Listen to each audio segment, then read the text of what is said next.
La géologie est une discipline particulière où on a besoin vraiment de cette vision 3D.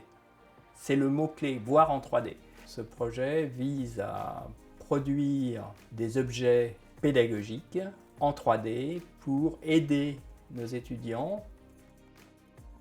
L'utilisation des modèles 3D permet de mieux comprendre la géométrie des couches, donc comment elles sont les unes par rapport aux autres, quelle forme elles ont, comment elles se sont déformées.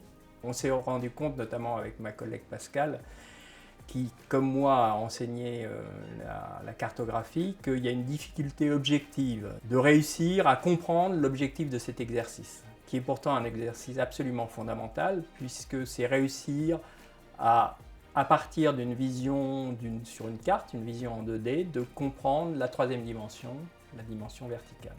Le numérique apporte beaucoup, mais néanmoins, un écran, ça reste un objet 2D, hein, ça reste une surface. Le fait de créer eux-mêmes des objets ou d'utiliser, de manipuler des objets existants, c'est clairement un plus pour l'étudiant.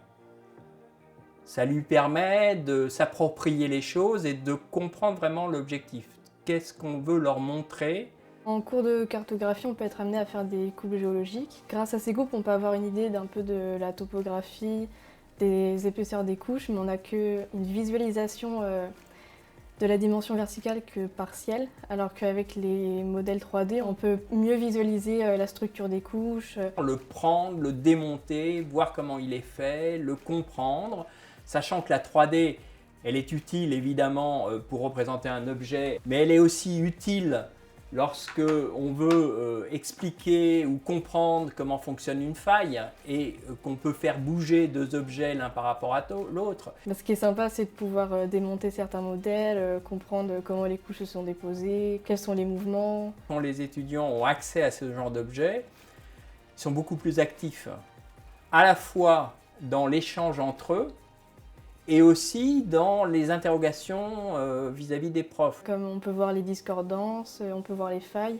Il y a des modèles analogiques où on peut démonter les pièces, donc voir mieux le mouvement des failles. C'est très visuel, beaucoup plus qu'une carte. Les couleurs représentent les différentes couches géologiques.